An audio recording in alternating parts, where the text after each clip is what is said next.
On Singapore Tonight, key exports tumbled across the board last month with a worse than expected 9.7% slump on year. That's the most in 2 years. But one major reason was the Lunar New Year taking a toll on shipments to China and Taiwan.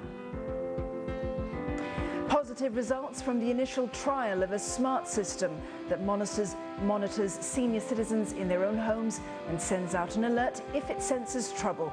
HDB is now looking into whether the system should be made available in certain flats in future. And a personalised retirement planning service for CPF members who might need it most will be piloted in July. We look into what it offers.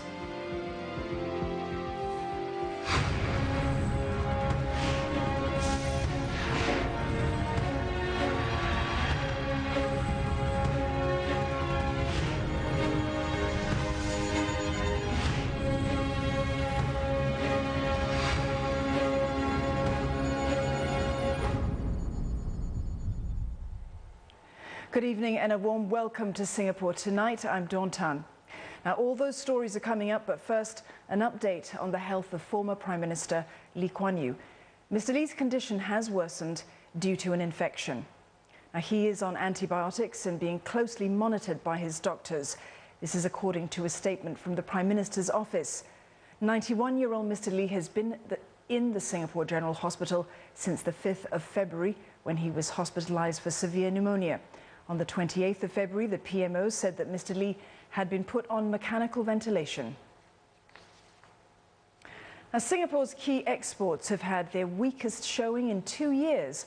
Non-oil domestic exports contracted 9.7% last month from the year before, with big falls in both electronics and non-electronics. But economists say exporters could get a lift in the second half of the year from recovery in the US and Eurozone. Nicole Tan reports. Lunar New Year festivities have led to distortion in trade activity with top export markets for the month. Non-oil domestic exports to China and Taiwan dropped by more than 22% in February. Economists say such seasonal distortions have weighed on the overall figure, with non-oil domestic exports declining 9.7% in February, reversing a gain in January. Both electronic and non-electronic exports, such as petrochemicals and pharmaceuticals, plunged. However, observers say the holiday is only partly to blame. A common analysis used by economists to strip out Lunar New Year distortions is to average data between January and February. Still, average Nodex came in soft, down by 2.7% compared to the same period a year ago. Analysts at HSBC say slowing activity in China, as well as weakness in Japan and the Eurozone, have contributed significantly to the contraction. Looking ahead, economists expect overall momentum to remain soft until the second half of the year, when export growth is likely to get a lift from recovery in the US and Eurozone. Observers are expecting the Monetary Authority of Singapore to ease its exchange rate policy by recentering the Singapore dollar nominal effective exchange rate down by 2 percentage points in April. That does suggest that the overall momentum of the Sing Year continues to remain pretty weak for now. Well, there are also a number of scenarios, but we still think that the MAS will still continue on the gradual and modest appreciation path due to the inflationary pressures still coming in from core of about 0.5 to 1.5% this year. Trade agency IE Singapore expects Singapore's key exports to grow between 1 and 3% in 2015. A smart system to monitor senior citizens in their own homes and send out an alert if there might be any trouble has been tested, yielding positive results. Now, HDB is now looking into whether the system should be made available in certain flats in future. Now, it worked with 4 SMEs to develop and test the system in a dozen households. Olivia Seong shows us how. 78-year-old Mabel Chen spends most of her time alone in her one-room flat in Yishun. This worries her daughter, who is at work for a large part of the day.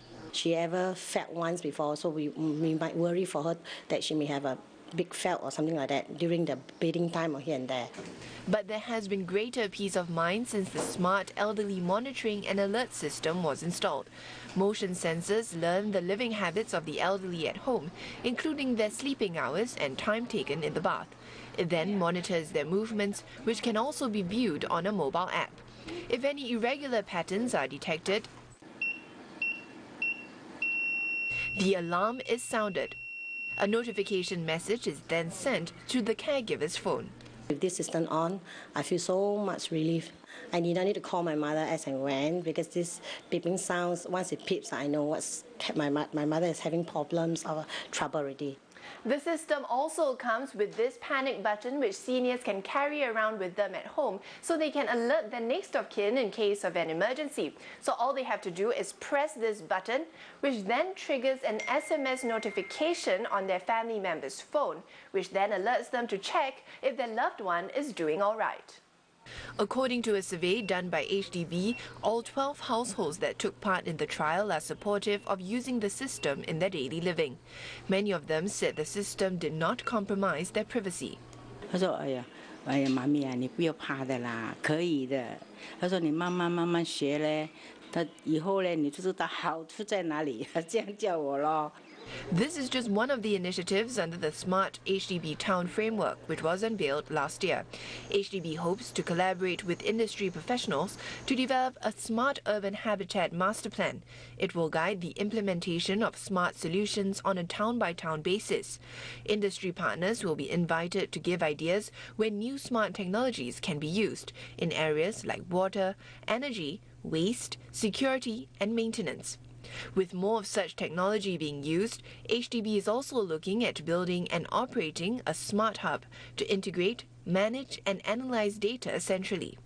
HDB will also launch its first smart homes in 2 housing projects at Punggol North Shore in its upcoming May sales exercise. A personalised retirement planning service for CPF members will be piloted in July. It's meant to improve understanding of the CPF system and changes to the system, and it will start by targeting those who are approaching the age of 55 and who may need the service most. For instance, those with outstanding home loans. Imelda Saad reports. Madam Aisha Bakri is turning 55 in November this year, a pivotal point in a Singaporean's life where certain decisions on retirement need to be made. Before I go, I was thinking, how much money do I have? How much money can I take out? I think that's the main thing. In December last year, the CPF board sent this mailer to about 200 members, inviting them to participate in a trial of the retirement planning service. Madam Aisha took up the offer. When you go for the session, there is other things that you actually have to consider. Like for me, housing. Okay, I have not fully paid. So what are the things that this is one thing that I need to consider. So not just about taking out the money. So you really have to actually look into it and decide carefully how you're going to spend the money. Yeah. So this session actually helped me because they actually give you the breakdown and explain to you. From there, I have time to actually decide. From July, the service will be piloted and open up to more members, but only to a selected group, those turning 55 and still servicing a housing loan. A lot of members actually don't realise it because at age 55, what happens is we transfer ordinary account and special account savings to create the retirement account. Yeah, this actually reduces the ordinary account savings available for payable obligations, such as the housing loan people whom you have mentioned. Members will get personalised service that will take into account their needs and circumstances. For now, there are a few obligations such as housing, investment, education. Yeah, if the member has all these concerns, then we will take those out and then we'll run through briefly with him so that he can understand the implications to them and the options available to him. We estimate their future retirement income such as payouts using their current balances. Now, the retirement planning service will be conducted here at the CPF Service Centre at Robertson Road, and depending on the complexity of the cases, each session will last for about 45 minutes. Now, mailers will be sent out to members who fit the target group, and the CPF board will ramp up this initiative gradually from 2016. More help is on the way for people with disabilities to benefit from the use of assistive technologies. A fund dedicated to that will be expanded to cover all people with disabilities and for all purposes, from therapy to rehabilitation to simply trying to become more independent in daily life. And this will take effect in August. Right now, the fund provides means-tested financial assistance to students with disabilities and adults with disabilities who are employed. But from August, the monthly per capita income cap for eligibility will also be raised from $1,500 to $1,800 so that more middle-income families can benefit. And the lifetime cap for subsidies will be doubled to $40,000 per beneficiary. And the number of beneficiaries is expected to double to 400 a year. All these measures were announced at a charity banquet tonight, marking the 63rd anniversary of the Singapore Association of the Visually Handicapped. And the government is working to develop more new and innovative ways to help the disabled through an initiative called Tote Board Enabling Lives, which was launched last year. We will make use of this new fund to support the design and piloting of new solutions that improve the lives of persons with disabilities as well as their caregivers. And it can be in a whole range of areas, whether it's to do with mobility or navigation or working more productively and independently or simply having a more independent life. I encourage all VWOs in the sector, like SAVH, to take full advantage of this initiative and work together to co-create solutions in the interests of persons with disabilities. The social service sector needs to become more effective and integrated in taking care of the vulnerable. This point was made by Social and Family Development Minister Chan Chun Sing at an event marking Social Workers' Day. Hetty Musfira was there. For the social workers, it was a chance to network and, more importantly, learn and share best practices from one another. It's one aspect that the Social and Family Development Minister hopes the sector will continue to build on in its efforts to help families in need. Mr. Chan, who will be leaving the ministry to join the labour movement full-time, said the challenges facing the sector are changing, given the evolving family structures and the ageing population in Singapore. New models are needed, and the sector should also groom the next generation of leaders.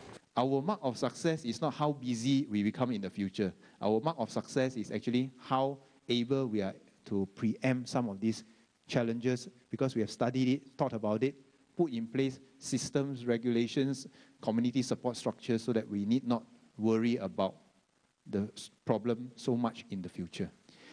A national case management system is in the pipeline for the social service sector to better coordinate the delivery of social assistance and social services. But manpower is a key challenge still facing the sector. Social work practitioners said recent measures to recognize and develop the sector further will be helpful. For example, the Social Service Fellowship Program will contribute towards sector-wide capability building efforts, such as mentoring and professional development programs.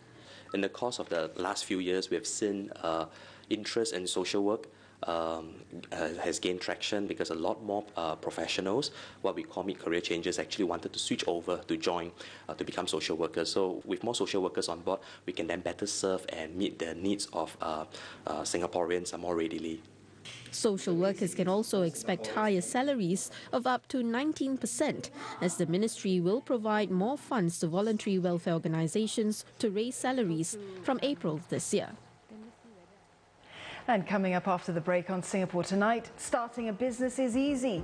The difficult part is sustaining and growing it. I talked to an expert about why firms fail and how the proper use of big data can help. This is my personal view. Singapore is a little over-retailed. And we talked to the head of Asia business for the Al Futtaim Group to find out why he thinks Singapore's retail landscape will be challenging for some time to come. Stay with us.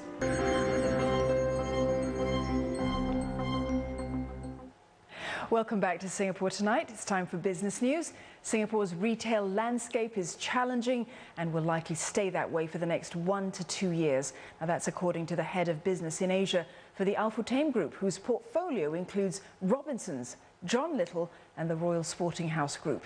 Now, this month, Al Futtaim announced that it was consolidating its businesses here. It's shutting 2 John Little stores and one Marks & Spencer store. Our reporter Wong Suying had a wide-ranging interview with its head of business in Asia, Kesri Kapoor. Now, she started by asking him about the impact of the consolidation on Al-Futaime's business. Maybe the top line might go down a little bit because we may not be able to shift all the customers across, but definitely we believe that we'll be able to sell to the customers a little more efficiently. Definitely the manpower front, definitely the working capital, the way we manage our inventory, the way we manage our resources which are linked to buying into various stores, we will definitely be able to manage that much better by focusing on limited assets, limited stores, but being a little more aggressive with the offerings to the consumers and the service to the consumers. Can I have your assessment of the outlook for the Singapore retail landscape in the next 1 to 2 years? What could potentially trigger a turnaround? Look, Singapore continues to be a challenging place. We have had tourism declines or flat numbers for tourism, and shopping habits of locals are changing over a period of time.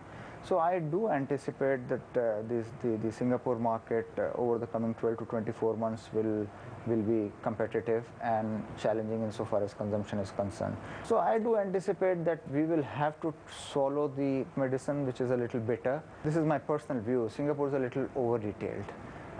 Brands will have to come out, and partners like us will have to come out and realize that there is finite amount of retailing which can take place in Singapore.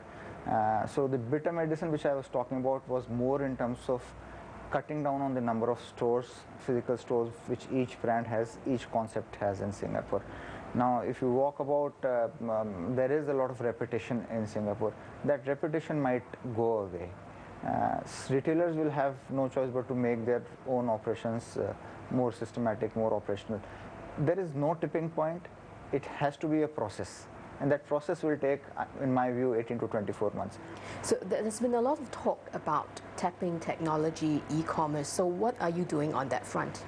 Maybe as a bricks and mortar retailer, we did not believe it 10 years ago, but things have changed. We've been made to believe by the consumer. And as a first step, by the end of the year, we are confident that we'll be able to come up with a solution to the consumer for Robinsons to start with.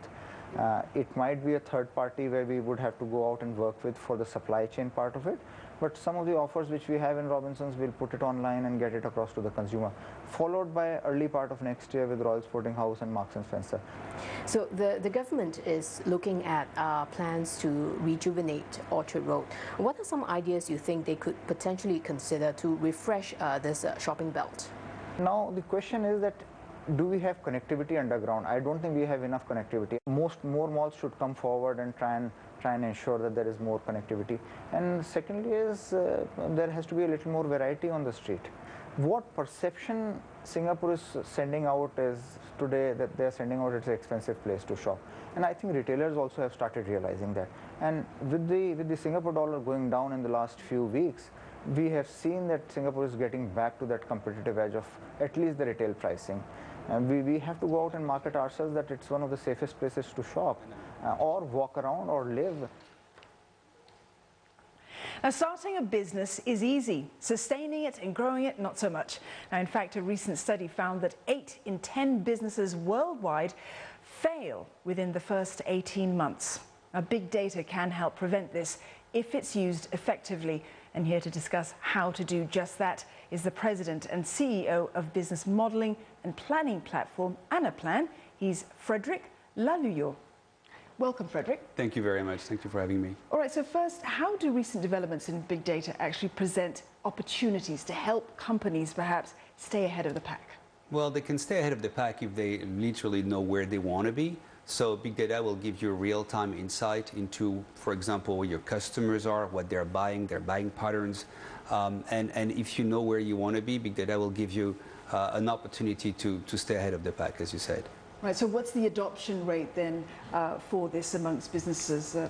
It depends on the industry. In the B2C, the business to consumer, it's really well adopted because there is this massive amount of data coming from payment systems, from online systems that gives you access to this vast amount of data that needs to be analyzed. In the business to business, it's a bit less leverage right now, but the strategy will be slightly different for those B2B companies.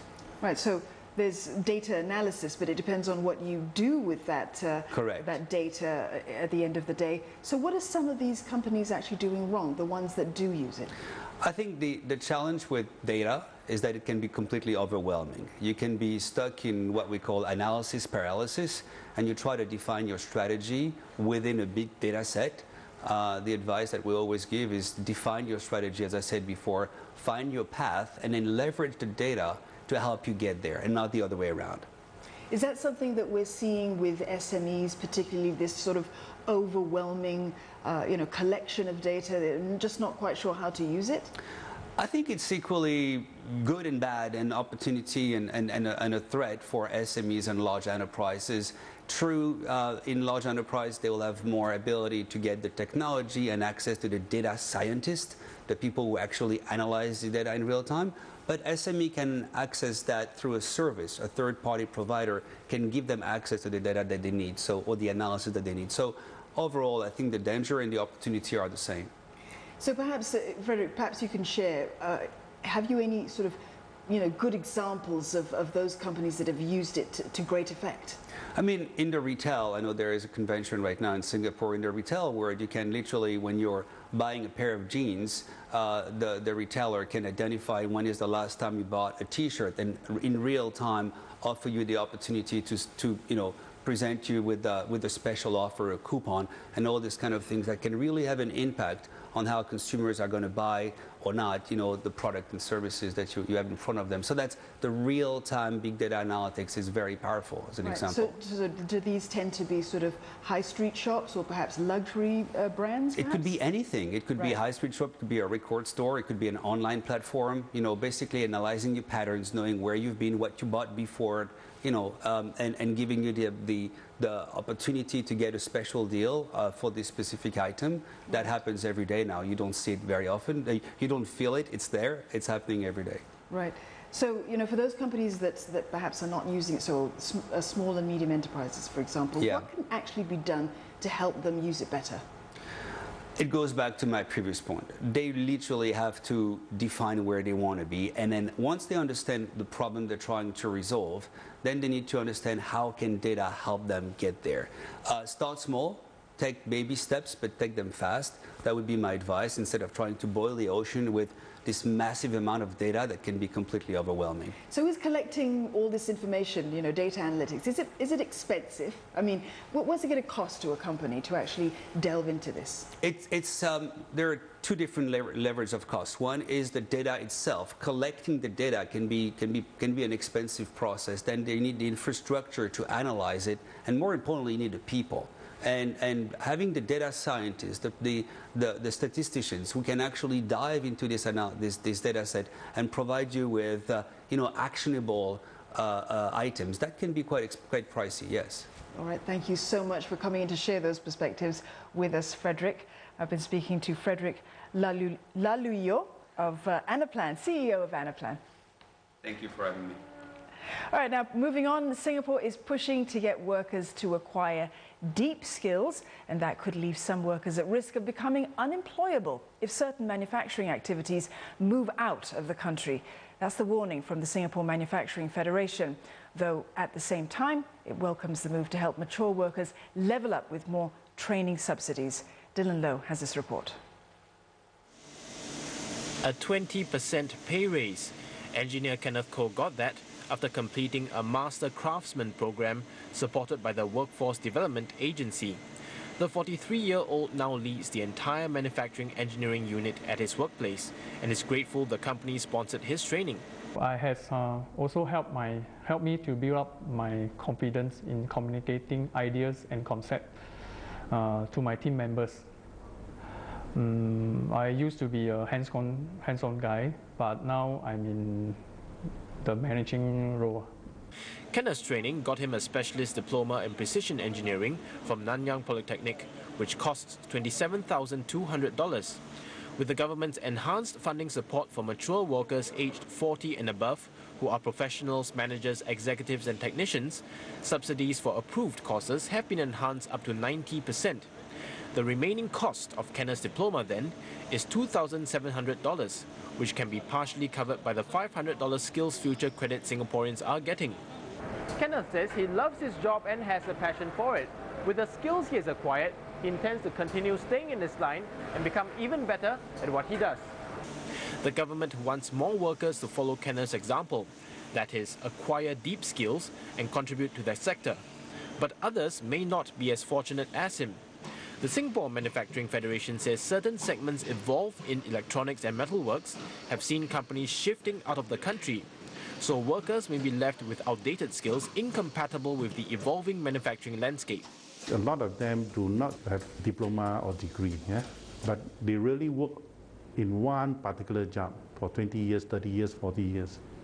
And when the industry fades out, they are left with no job. Or when they change job, then they go to an unskilled work again. So they start from the very low again. The Federation hopes the government will help these workers attain relevant skills to make them employable. This should involve retraining them to fit into Singapore's future manufacturing landscape. The Federation says such workers are ready resources to further support the manufacturing sector. Singapore markets ended lower today, reversing some of yesterday's gains. Investors turned more cautious ahead of this week's US Fed meeting. Now, the STI rose 0.3% in early trade, but ended the day at 0.2% lower at 3,369.95. Among banking counters, DBS was up 0.4%, while OCBC was down by the same margin. UOB, meanwhile, was down by 0.5%. In the property space, City Developments ended 0.7% lower. Hong Kong Land, meanwhile, finished 1.7% down. And among commodity counters, Noble weakened by 3.2%. Olam ended 0.5% in the black. Among blue chips, Singtel gained 0.5% today. Singapore Airlines fell by nearly